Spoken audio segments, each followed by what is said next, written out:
નમસ્કાર મિત્રો, દેશ અને દુનિયાના સૌથી મોટા સમાચારમાં આપનું સ્વાગત છે। તો આજના તાજા સમાચાર મેળવવા માટે વિડીયોને અંત સુધી જોતા રહો અને આવા જ દરરોજના સમાચાર સૌથી પહેલા મેળવવા માટે આ ચેનલને સબસ્ક્રાઇબ કરવાનું ના ભૂલતા। તો મિત્રો આજના પ્રથમ સમાચાર વિશે વાત કરીએ તો વધારે વરસાદની સિસ્ટમો હવે ક્યારે આવશે તેને લઈને સૌથી મોટી વાત છે। ત્યારે મિત્રો સીધી વાત કરીએ તો વરસાદને લઈને અત્યારે ગુજરાત રાજ્યના ખેડૂતો ઘણા બધા ચિંતિત છે। તેની વચ્ચે 3 થી 4 એવી બાબતો છે કે જેની વચ્ચે વરસાદની આગાહીઓ ગૂંચવાઈ ગઈ છે। કારણ કે પહેલી બાબત તો એ છે કે હવામાન નિષ્ણાંતોએ અલગ આગાહી આપી છે, વેધર મોડેલો અલગ માહિતી જણાવી રહ્યા છે અને આટલું જ નહીં, હવે બે સૌથી મહત્વની વાત છે અલ નીનોની સક્રિયતા અને ઇન્ડિયન ઓશિયન ડાયપોલની અસર। આ બધી માહિતીને આધારે ગુજરાત રાજ્યમાં વરસાદની હવે કઈ તારીખથી શક્યતા બની શકે અને કેટલા વરસાદો પડી શકે, જિલ્લાઓના નામ વાઇઝ મિત્રો તમને જણાવું તો તેનાથી તમને વધારે ખ્યાલ આવશે। તો સૌથી પહેલા સપ્ટેમ્બર મહિનાની હવે શરૂઆત ખૂબ જ ટૂંક જ સમયમાં થવાની છે। આ મહિનો પૂર્ણ થવા પર આવ્યો છે। આ મહિનામાં એક પણ મોટો વરસાદનો રાઉન્ડ નથી આવ્યો। આખો મહિનો ગુજરાત રાજ્ય માટે એક પ્રકારે કોરો ગયો છે। ત્યારે સપ્ટેમ્બરના શરૂઆતી અઠવાડિયાની અંદર તેની અસરો જે છે તે થશે, વરસાદની અસરો શરૂ થશે એવું કહેવામાં આવી રહ્યું છે। હવામાન વૈજ્ઞાનિકોનું કહેવું છે કે પૂર્વ ભારતમાં ચોમાસાના આ સક્રિય ફેઝ સપ્ટેમ્બરમાં પ્રથમ 2 અઠવાડિયા સુધી જારી રહેશે। એટલે બંગાળની ખાડીમાં અત્યારે વેલમાર્ક લો પ્રેશરની ઘણી બધી સિસ્ટમો બની રહી છે। તો બંગાળની ખાડીની જે સિસ્ટમો છે તેની અસર મિત્રો 1 થી લઈને 15 સપ્ટેમ્બર વચ્ચે જોવા મળી શકે। તેની અસર ગુજરાતમાં પણ આવનારા 2 અઠવાડિયાની અંદર મિત્રો જે છે તે વરસાદી એક્ટિવિટીઓ થોડી વધારે સક્રિય બની શકે। આટલું જ નહીં, હવામાન નિષ્ણાંત અંબાલાલ પટેલે પણ કહ્યું છે કે રક્ષાબંધન અને જન્માષ્ટમી જેવા તહેવારો છે ત્યારે મિત્રો જે છે તે વરસાદનું જોર અચાનક વધવા લાગશે। બંગાળની ખાડીમાં બનેલું વેલમાર્ક લો પ્રેશર ગુજરાત તરફ લો પ્રેશર બનીને આવી શકે, જેથી ખેડૂતોને પણ ઘણી બધી રાહત મળશે। પરંતુ વેધર મોડેલો અમે જોડ્યા છે, અત્યારે વેધર મોડેલનો અભ્યાસ કરતા અમને જાણવા મળ્યું છે કે ECMWF વેધર મોડેલ અનુસાર ગુજરાતમાં 4 થી 5 તારીખે 7મ 8મ મિત્રો તહેવાર છે, 4 તારીખે જન્માષ્ટમી છે। તો રક્ષાબંધન અને જન્માષ્ટમીનો તહેવાર છે તેની અંદર પણ 2 થી 3 ઇંચના વરસાદોને પણ અમુક ભાગોમાં જોવા મળી શકે। આ સિસ્ટમ જે બની રહી છે બંગાળની ખાડીમાં તેને કારણે દક્ષિણ ગુજરાતમાં સારા વરસાદો દેખાઈ રહ્યા છે, જેમાં સુરત, નવસારી, તાપી, ડાંગ, નર્મદા, વલસાડ, ભરૂચ, છોટાઉદેપુર, વડોદરા આ બધા વિસ્તારમાં ખૂબ સારા એવા વરસાદના સંકેતો છે આવનારા તહેવારો ઉપર। એની સાથે મધ્ય ગુજરાતનો પણ જે દાહોદ, અરવલ્લી, મહીસાગર બાજુનો જમણી બાજુનો પૂર્વીય ભાગ છે ત્યાં પણ સારા વરસાદના સંકેત છે। સૌરાષ્ટ્રમાં જે દરિયાકાંઠાનો ભાગ છે, ગીર સોમનાથ હોય, દ્વારકા હોય, પોરબંદર હોય ત્યાં પણ વરસાદના સારા સંકેતો વેધર મોડેલો મુજબ મળી રહ્યા છે। ત્યાર પછીના મહત્વના સમાચાર જોઈએ તો ખાંડના ભાવ ઘટ્યા। સૌથી મોટી ખુશખબરી આવી રહી છે। છેલ્લા 3 દિવસથી લગાતાર ખાંડના ભાવો વધી રહ્યા હતા, જેનાથી લોકોમાં ચિંતા વધી ગઈ હતી।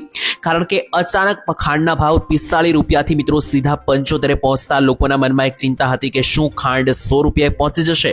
પરંતુ મિત્રો રાહત મળી છે, ખાંડના ભાવ ઘણા બધા ઘટી ગયા છે। જી હા દર્શક મિત્રો, 45 રૂપિયાની ખાંડ જે મળતી હતી મહિના પહેલા એ ગયા અઠવાડિયામાં અચાનક 75 રૂપિયાની થઈ।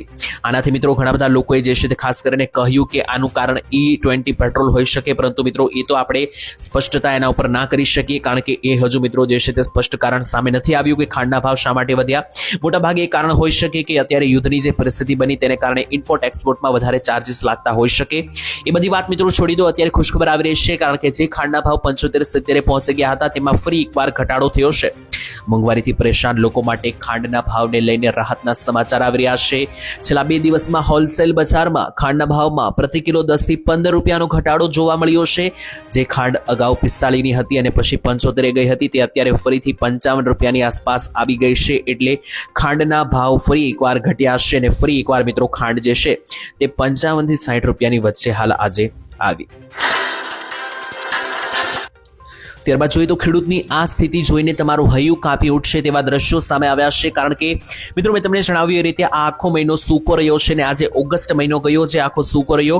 દર વર્ષે મિત્રો ચોમાસાની રીડની હડ્ડી ગણવામાં આવ્યા છે આ મહિનો, કારણ કે શરૂઆતમાં તો ચોમાસામાં વરસાદ પડે છે, પરંતુ જ્યારે વચ્ચે ખેડૂતોને પાણીની જરૂર હોય છે ત્યારે ઓગસ્ટ મહિનામાં દર વર્ષે સારા વરસાદ આવે છે। એટલા માટે ઓગસ્ટ મહિનાને રીડની હડ્ડી ચોમાસાની કહેવામાં આવે છે। પરંતુ આ વખતે ચોમાસામાં ઓગસ્ટ મહિનો જ નબળો પડતા ખેડૂતોની કમર ભાંગી ચૂકી છે। લગભગ બધા પાકો સુકાઈ ગયા છે। ત્યારે એક એવું દ્રશ્ય સામે આવ્યું છે, એક એવી વાત સામે આવી છે જાણીને તમારું હૃદય કાંપી ઉઠે કે ખેડૂતની આજે આ દશા છે। આકાશમાં વાદળો ઘેરાય એટલે ખેડૂતના મનમાં આશા જાગે કે કાળા ડિબાંગ વાદળો જોઈને તેને લાગે કે હવે મેઘરાજા મન મૂકીને વરસશે અને આકાશનું પાણી વરસાદ બનીને ખેતરમાં ઉતરશે. પરંતુ રાજકોટ જિલ્લાના કેટલાક ખેડૂતો માટે આકાશનું પાણી હાલ મૃગજળ સાબિત થઈ રહ્યું છે. વરસાદ ખેંચાતા પાક સુકાઈ ગયો છે અને ખેડૂતોની આંખો હવે ખેતર નહીં પરંતુ આકાશ તરફ મંડરાયેલી છે. આ માત્ર રાજકોટ જિલ્લાની વાત નથી, સમગ્ર ગુજરાતની આ દશા છે. પરંતુ દાખલો રાજકોટમાંથી સામે આવ્યો છે એટલે હું નામ લઈ રહ્યો છું. અને અહીંયા મિત્રો જમીનમાંથી જે છે તે હવે ખેડૂતો એટલા લાચાર બન્યા કે પોતાની જમીનમાંથી પોતાના જ પાકો ઉખાડીને ફેંકતા ગુસ્સામાં ખેડૂતો જોવા મળ્યા. કારણ કે ગુસ્સો મિત્રો કોઈ બીજા સામે નહીં, સીધો કુદરત સામે. કારણ કે વરસાદ ખેંચાતા ખેડૂતોની હાલત એટલી કફોડી કે આખા વર્ષની જે મહેનત હોય છે, રૂપિયાની મહેનત હોય છે, શરીરની મહેનત હોય છે. કારણ કે ખેડૂતો આ મિત્રો પાક જે છે તેનું બિયારણ વાવતા હોય છે, એના ઉપર ઘણી બધી કાળજી રાખતા હોય છે, એની ઉપર રૂપિયા રોકેલા હોય છે, ખાતર, જંતુનાશક દવા, આ બધી વસ્તુઓમાં, બિયારણ વગેરેમાં. પછી જ્યારે વરસાદ નથી આવતો, કુદરત રૂઠે છે, ત્યારે ખેડૂતોની આજે એ દશા છે કે મિત્રો રાજકોટમાં ખેડૂતોએ ટ્રેક્ટર ચલાવી દીધું, પોતાના ખેતરના પાકો જ આખા ઉખાડીને ફેંકી દીધા. આખા ખેતરોની અંદર ટ્રેક્ટરો હકાવી નાખ્યું. શા માટે? કારણ કે ખેડૂતોને હવે કોઈ આશા રહી નથી અને બીજો કોઈ રસ્તો પણ બચ્યો નથી. ત્યારે હવે તમામ ખેડૂતોની એકમાત્ર આશા છે, એકમાત્ર માંગ છે કે સરકાર હવે આના માટે થોડું ઘણું કંઈક કરે. જ્યાં પણ વરસાદ નથી, જ્યાં પણ મિત્રો એવી સ્થિતિ બની છે તેનો ડેટા મેળવે, સર્વે કરવામાં આવે અને તાત્કાલિક ધોરણે જે સર્વે છે તેની માટે રાહત પેકેજ જાહેર કરીને જેમ ગયા વર્ષે સરકારે સહાય આપી હતી તેવી રીતના ખેડૂતોને આ વર્ષે પણ જરૂર છે તો આપવામાં આવે. આ મામલે મિત્રો તમારું શું કહેવું છે? તમારા ગામની હાલની પરિસ્થિતિ કેવી છે? જરૂરથી એક વખત કોમેન્ટમાં લખીને જણાવી આપજો. ત્યારબાદ મહત્વના સમાચાર. વૃદ્ધોને દર 3 મહિને મળશે 25,000 રૂપિયા વ્યાજ અને આ યોજના વડીલો માટે. આપણા ઘરે જો મિત્રો વૃદ્ધ વડીલો હોય તો એના નામે તમે જે છે તે આ યોજનામાં લાભ લઈ શકો. દર 3 મહિને 25,000 રૂપિયાનું વ્યાજ મેળવી શકો. અહીંયા વાત થઈ રહી છે દેશની સૌથી વિશ્વસનીય યોજના, લોકપ્રિય યોજના સિનિયર સિટીઝન સેવિંગ સ્કીમ એટલે કે SCSS યોજના વિશે. આજે મિત્રો SCSS યોજના છે. આ યોજના ખાસ કરીને ભારત દેશના વડીલો, વરિષ્ઠ નાગરિકોના નાણાકીય જરૂરિયાતોને ધ્યાનમાં રાખીને બનાવવામાં આવી છે. જે લોકો નિવૃત્તિ પછી પોતાના અન્ય રોકાણોની સાથે એક જ સ્થિર આવકનો સ્ત્રોત ઈચ્છતા હોય તે આ યોજનામાં બિંદાસ આંખ વીંચીને લાભ લઈ શકે. ચાલુ નાણાકીય વર્ષ 2026માં સરકાર આ યોજના ઉપર તમે રોકેલા પૈસા ઉપર 8% મોટું વ્યાજ, 8.2% વ્યાજ દરો ગેરંટી સાથે વ્યાજ આપી રહી છે. જો તમે પણ ઈચ્છો છો કે મિત્રો દર વર્ષે 3 વાર તમને આ યોજનામાં લાભ મળે, એટલે મિત્રો દર ક્વાર્ટરલી મિત્રો આ યોજનામાં લાભ મળતો હોય છે. વર્ષમાં 4 વાર તમારા ખાતામાં વ્યાજ આવે છે. દર 3 મહિને સરકાર 25,000 રૂપિયા સુધીની વ્યાજ તમારા ખાતામાં જમા કરી શકે. તો મિત્રો 25,000 રૂપિયાની ફિક્સ આવક જો તમારે પણ જોતી હોય, દર 3 મહિને 25,000 રૂપિયાની આવક રૂપે વ્યાજ તમારે પણ જોતું હોય તો આના માટે 8.2% તમને મિત્રો જે છે તે દર મળશે અને આના માટે 12 લાખ રૂપિયા તમારે રોકવા પડશે. 12 લાખ રૂપિયા ઉપર તમને મિત્રો વર્ષે જે છે તે ખાસ કરીને આ રીતના યોજનામાં લાભ મળશે. તો ઘણા બધા લોકો એવા હોય છે કે પોતાની તનતોડ મહેનત કરીને 8-10 લાખ રૂપિયા બચાવ્યા હોય છે આખી જિંદગીમાં અને પછી વૃદ્ધાવસ્થામાં મિત્રો એ રૂપિયા જે છે તે વાપરતા હોય છે, એ રૂપિયાનો સંગ્રહ કરેલો વાપરતા હોય છે. પરંતુ આમ મિત્રો તમારે સીધો સંગ્રહ કરીને વાપરવાની બદલે આ યોજનામાં તો તમે રોકો છો પૈસા તો તમારા પૈસા પડા અડધા નહીં થાય, વ્યાજ ઉપર તમારું ઘર ગુજરાન પણ ચાલી શકે. જેમ કે જો તમારી પાસે 10 થી 12 લાખનું રોકાણ છે તો 8.2% દરે તમને આની અંદર 25,000 રૂપિયાનું વ્યાજ દર 3 મહિને મળશે, જેનાથી તમે ઘણો બધો લાભ મેળવી શકો.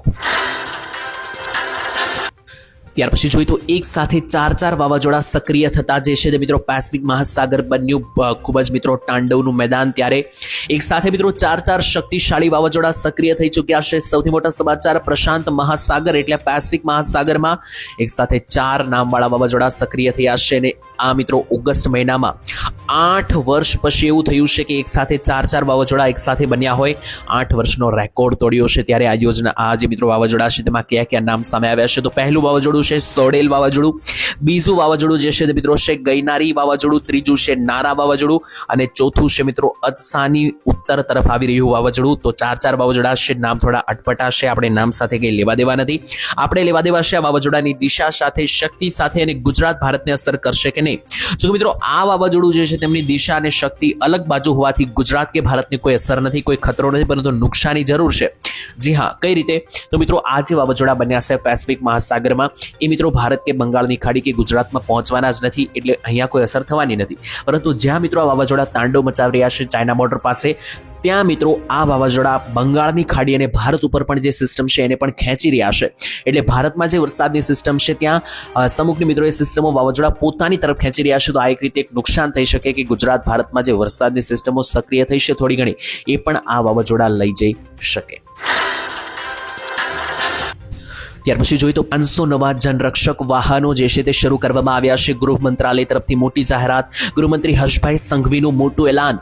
નવા 500 જનરક્ષક વાહનો જે છે તે જોડાવાથી હવે સમગ્ર ગુજરાતમાં 24 કલાક સતત 1000 વાહનો ઇમરજન્સી સેવાઓ માટે પેટ્રોલિંગ કરવા માટે દિન રાત ખુલ્લા મૂકવામાં આવ્યા છે. મિત્રો તમારે કોઈ પણ પ્રકારની સેવા જોતી હોય, ઇમરજન્સી જોતી હોય, 112 નંબર ફોનમાં ડાયલ કરશો એટલે બધી મિત્રો જે છે તે સેવા તમને તાત્કાલિક ધોરણે મળી જશે. આના માટે 500 નવા વાહનો હર્ષભાઈ સંઘવીએ જાહેર કર્યા છે. મિત્રો જાહેરાત કરી છે કે 500 નવા જનરક્ષક વાહનો જે છે તે સરકાર આપી રહી છે, જાહેરાત કરી છે. હવે ટોટલ મિત્રો જે છે તે ખાસ કરીને આની અંદર કઈ કઈ સહાય તમને મળશે. તો મિત્રો જો તમે કોઈ ઇમરજન્સી પરિસ્થિતિમાં છો, પહેલા મિત્રો એવું હતું કે 100 નંબર ડાયલ કરતા પોલીસ આવતી, 108 ઉપર 108 આવતી, 111 ઉપર મિત્રો કે 101 ઉપર તમને ફાયર બ્રિગેડ મળતા. હવે મિત્રો આટલા બધા નંબર યાદ નથી રાખવાના, તમારે માત્ર 112 નંબર યાદ રાખવાનો છે, 112. આ નંબર ઉપર તમને કેટલી મિત્રો મળશે રાહત એના ઉપર જુઓ તો પહેલા નંબર તો તમને આ યોજનાની અંદર કઈ સગવડતા મળશે. તો આ જે મિત્રો નંબર છે 112, એમાં તમને પહેલા નંબર ઉપર 100 એટલે કે પોલીસની વ્યવસ્થા મળશે, બીજી એમ્બ્યુલન્સ પણ મળશે, ફાયર બ્રિગેડ પણ મળશે, મહિલા હેલ્પલાઇન નંબર પણ છે, ચાઇલ્ડ હેલ્પલાઇન નંબર પણ તરીકે મિત્રો આ છે, અને ડિઝાસ્ટર હેલ્પલાઇન હોય, ટ્રાફિક હેલ્પલાઇન હોય, કોઈ પણ ઇમરજન્સીમાં તમે સલવાયેલા હોય, ફસાયેલા હોય, 112 ડાયલ કરશો એટલે જનરક્ષક વાહન તમારી સલામતી માટે અને તમારી સેવા માટે હાજર રહેશે. અને મિત્રો ડિજિટલ સુવિધા વધારાતા ઓલા, ઉબર, રેપિડો અને ભારતના ટેક્સી એપ્સમાં પણ 112 પેનિક બટન સામેલ કરવામાં આવ્યું છે. તો સરકાર ઇમરજન્સી જે છે તે મિત્રો વધારી રહી, ઇમરજન્સીને જે સગવડતા સુવિધા લોકોને મળે તે વધારો કરી રહી છે કે જેથી ઇમરજન્સીમાં લોકોને સારો એવો સપોર્ટ મળે. ત્યાર પછી જોઈએ તો વરસાદ ખેંચાતા સહાયની માંગ કરવામાં આવી છે. જી હા મિત્રો, માત્ર ખેડૂતો જ નહીં, પશુપાલકોને પણ ખૂબ જ વધારે નુકસાન થઈ રહ્યું છે. અને જો હવે વરસાદ ના આવ્યો તો મિત્રો પશુઓ જે છે તેની બલિ પણ ચડાવવી પડી શકે, કારણ કે પશુઓ માટે હવે ઘાસચારો નથી, પશુઓની જીવને પણ જોખમ છે. ત્યારે હાલ મિત્રો ખેતરોમાં લીલા ચારો બચ્યો જ નથી. તો ખેતરોમાં જો લીલો ચારો જ નથી તો ક્યાં ખાશે આ પશુઓ, ક્યાં પોતાનું જે છે તે મિત્રો લીલો ઘાસચારો ગોતશે? કારણ કે બીજી તરફ વરસાદમાં અત્યારે મિત્રો ખેંચામણી જોવા મળી રહી છે. વરસાદ લાંબા સમયથી ઓછો છે, જેને કારણે બજારમાં વેચાતો જે ચારો છે એટલો મોંઘો થઈ ગયો છે કે તેને ખરીદવો એ સામાન્ય પશુપાલકો માટે હવે ગજાની વાત રહી નથી. પશુઓના નિભાવ ખર્ચ સતત વધી રહ્યો છે. તેથી આ ઉપરાંત ગામના કુવા હોય, અવેડા હોય, આ બધું પણ હવે તળિયા ઝાટક સુકાઈ ગયું છે. માણસો માટે પણ પીવાના પાણીની કટોકટી અમુક ગામડાઓની અંદર સર્જાઈ રહી છે. દેવાનો મિત્રો બોજ ખેડૂતોને વધી રહ્યો છે, કારણ કે પહેલેથી મિત્રો દેવા છે માલધારીઓ પર, ખેડૂતો પર. એમાં મિત્રો જે છે તે ખાસ કરીને મોંઘા ભાવના જે ઘાસચારા છે તે ક્યાંથી લાવે? તો માલધારી પરિવારો અત્યારે ચારો, પાણી અને વધતા જતા ખર્ચને લઈને ટ્રિપલ મુશ્કેલીનો સામનો કરી રહ્યા છે. પહેલો મુશ્કેલી ચારો છે, ઘાસચારો ક્યાંથી લાવે? બીજી મુશ્કેલી છે મિત્રો પાણીની, અને ત્રીજી સૌથી મોટી મુશ્કેલી છે કે વધારાનો જે ખર્ચ થઈ રહ્યો છે. પશુ મિત્રો જે છે તે ખાસ કરીને આહારના સામે પહોંચાયેલા ભાવને કારણે રોજબરોજનું ગુજરાત ચલાવવું પણ હવે માલધારી ભાઈઓ માટે મુશ્કેલ બની રહ્યું છે. ત્યારે આવા કપરા સમયમાં બેંકની લોન હોય કે અન્ય દેવાનો બોજ તેમના માટે માથાના દુખાવા સમાન સાબિત થઈ રહ્યો છે.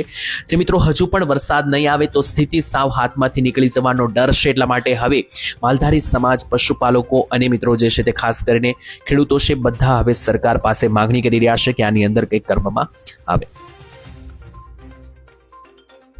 ત્યાર પછી જોઈએ તો સરકાર આપશે હવે સસ્તા ભાવે ડુંગળી. જી હા મિત્રો, ડુંગળીના ભાવ જે છે તે આસમાને પહોંચી જતા હવે સરકારે નિર્ણય લીધો છે કે અલગ રીતે મિત્રો હવે લોકોને જે સસ્તી ડુંગળી મળે એ માટે સરકાર એક અલગ યોજના ચલાવશે.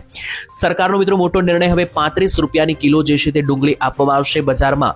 અત્યારે હાલ મિત્રો જુઓ તો માર્કેટમાં તમે જોતા હશો કે ડુંગળી 65-70 રૂપિયા કિલોએ પહોંચી ગઈ છે. આવી પરિસ્થિતિમાં લોકો ડુંગળી ખરીદવા માટે અસક્ષમ બની રહ્યા છે. પરંતુ હવે ટેન્શન લેવાની જરૂરિયાત નથી, કારણ કે અહીંયા તમને સમજાવી તો મિત્રો કિંમતો ઉપર અંકુશ લાવવા માટે સરકારે મહારાષ્ટ્રથી કાંદા એક્સપ્રેસ શરૂ કરી છે. તો આ જે કાંદા એક્સપ્રેસ છે તેની અંદર ડુંગળીઓ લાવવામાં આવશે. મંગળવારે દિલ્હી પહોંચ્યા બાદ દેશના અન્ય વિસ્તારોમાં પુરવઠો મોકલવામાં આવશે. ગુજરાત પણ આવશે. ગ્રાહકોને રાહત આપવા માટે સરકારે નાફેડ, NCCF અને સરકારી સ્ટોલ સાથે મોબાઈલ વાહનો દ્વારા પણ 35 રૂપિયા પ્રતિ કિલોગ્રામ રાહત દરે ડુંગળીનું વેચાણ કરશે, જેથી આ મોંઘા ભાવની ડુંગળી સામાન્ય અને મધ્યમ વર્ગના લોકો પણ ખરીદી શકે. ત્યારબાદ જોઈએ તો સોના ચાંદીને લઈને માર્કેટ ગરમાઈ રહી છે. સોનું ખૂબ ઊંચાઈ ઉપર હવે પહોંચી ચૂક્યું છે. ત્યારે હવે આગળ શું થશે તેના ઉપર દરેક લોકોની નજર છે. ત્યારે ગયા વર્ષે મિત્રો સોનાએ ઓલ ટાઈમ હાઈ માર્યો હતો. 1,80,000 સોનું ગયા વર્ષે પહોંચ્યું હતું. ત્યારે આ વર્ષે મિત્રો ફરી એકવાર તહેવાર આવવાને કારણે મિત્રો જે છે તે સોનું 1,64,000 રૂપિયાએ પહોંચી ગયું છે. 24 કેરેટ સોનું 10 ગ્રામ 1 તોલાનો ભાવ. તો હવે અહીંયાથી મિત્રો સોનું ક્યાં જશે? કારણ કે લોકો જે છે તે હવે અહીંયા સોનું વેચી પણ રહ્યા છે ઘણા બધા લોકોને, કારણ કે ભાવ વધી રહ્યો છે. બીજી બાજુ ઘણા લોકોને સોનું ખરીદવું છે. તેમના માટે જણાવી દઉં કે હમણાં જે છે તે સોનું ઓલ ટાઈમ હાઈની નજીક છે. ત્યારે 28 ઓગસ્ટનું રોજ ચંદ્રગ્રહણ છે. ત્યાર પછી ઘણા બધા મિત્રો વૈજ્ઞાનિક અને તેની બીજી બાજુ મિત્રો જ્યોતિષી જે અનુમાનો છે તે મુજબ સપ્ટેમ્બરની શરૂઆતમાં બજારમાં અસામાન્ય ચાલ જે છે તે જોવા મળી શકે. એટલે સોના ચાંદીમાં મોટા પાયે ઉથલપાથલ જોવા મળી શકે આવનારા સપ્ટેમ્બર મહિનાની શરૂઆતમાં, કારણ કે આજે તહેવારો બધા પૂરા થશે ત્યાર પછી સોનું અને ચાંદી બંને મિત્રો ધડામ થઈને પડી શકે. પછી મિત્રો દિવાળી અને નવરાત્રી જેવા તહેવાર નજીક આવશે ત્યાર પછી મિત્રો ફરી એકવાર સોના ચાંદીની માર્કેટમાં જે છે તે મિત્રો એક બમ્પર ઉછાળો જોવા મળી શકે. તો મિત્રો 17 સપ્ટેમ્બરની આસપાસ સૂર્ય કન્યા રાશિમાં પ્રવેશ કરશે. તે પછી બજારનું ધ્યાન ડેટા, ડોલર અને વ્યાજ દરો તરફ ઝડપથી બદલાઈ શકે. તો જ્યોતિષી વિદ્યા તરફથી પણ મિત્રો જે છે તે ખાસ કરીને અનુમાન છે કે આમ પછીનો જે મહિનો છે સપ્ટેમ્બર, તેની શરૂઆતમાં એક અસામાન્ય ચાલ સોનાની અંદર માર્કેટમાં જોવા મળી શકે. ત્યાર પછી મહત્વના સમાચાર વિશે વાત કરીએ તો ખેડૂતો માટે કંઈક નવું જે છે તે આવી રહ્યું છે. એક પ્રકારનું એવું ટ્રેક્ટર કે જેમાં ખેડૂતોએ ડીઝલ નથી પુરાવવાનું, પેટ્રોલ નથી પુરાવવાનું, ચાર્જિંગ પણ નથી કરાવવાનું. જે ટ્રેક્ટર છે મિત્રો ચાલતા ચાલતા જ ઓટોમેટિક પોતાનું ચાર્જ કરશે. શા માટે? તો સોલાર વાળા ટ્રેક્ટરો હવે આવી ચૂક્યા છે અને આ ટ્રેક્ટરો ખેડૂતો માટે ઘણા બધા લાભદાયક સાબિત થશે. પહેલી વાત તો ખેતરોમાં અત્યાર સુધીમાં ટ્રેક્ટરોનો અવાજ સાંભળતા જ ડીઝલની ગંધ, એન્જિનનો અવાજ અને બળતણનો મોટો ખર્ચ થતો હતો. પરંતુ હવે મિત્રો અમેરિકન કંપની એક એવું ટ્રેક્ટર લઈને આવી છે કે જેની અંદર કોઈ અવાજ નહીં, કોઈ પણ પ્રકારની ડીઝલની ગંધ નહીં, કારણ કે ડીઝલ ભરવાનું જ નથી. કંપનીએ મિત્રો પોતાનું પહેલું ટ્રેક્ટર જે છે તે ખાસ કરીને જાહેર કર્યું છે. તેનું નામ છે મૂન રાઇડર 27. આ જે મૂન રાઇડર ટ્રેક્ટર છે તે મિત્રો બળતણ ખર્ચમાં પણ મોટો ઘટાડો લાવશે, કારણ કે આ મિત્રો છે સોલાર બેઝડ ટ્રેક્ટર. એક 1100 વોલ્ટના high efficiency fold out solar panel જે છે તે ટ્રેક્ટરની ઉપર લગાવવામાં આવી છે, જેથી ટ્રેક્ટર ચાલશે તો સોલાર પેનલ ઉપર મિત્રો ઓટોમેટિક ટ્રેક્ટર ચાર્જ પણ થશે. અને મિત્રો આની જે ગ્રીડ છે તે ચાર્જિંગ ઉપર નિર્ભરતા ઘટાડે છે અને રનિંગ ટાઈમ પણ વધારે છે. એટલે ટ્રેક્ટર ચાલતા ચાલતા ચાર્જ થશે, કારણ કે જેવું તમે તડકામાં ચલાવશો ઉપર સોલારમાંથી સીધી એનર્જી લેશે. અને કંપનીએ આ સોલાર ઇલેક્ટ્રિક ટ્રેક્ટરની કિંમત 19 લાખ રૂપિયા મૂકી છે. આ ટ્રેક્ટર ખાસ કરીને મોડર ફાર્મિંગનું છે. 19 લાખ એક વખત નાખી દો પછી બીજો કોઈ લાંબો ટૂંકો ખર્ચ ઘણા વર્ષો સુધી રહેશે નહીં. અને આ ટ્રેક્ટર ઇલેક્ટ્રિસિટી હાઈ વોલ્ટેજનું હોવાથી તમને પાવર સારો આપશે. મુશ્કેલમાં મુશ્કેલ કામો ખેતરમાં જે મિત્રો બળના કામો હોય છે આ ખેતર બધા પાર પાડી શકે. હજુ મિત્રો ભારતમાં આને લઈને ખાસ કોઈ માહિતી નથી. અમેરિકન કંપનીએ લોન્ચ કર્યું છે. ભારતમાં જો ઉપલબ્ધતા થશે તો આવનારા સમયમાં તમને જણાવીશું.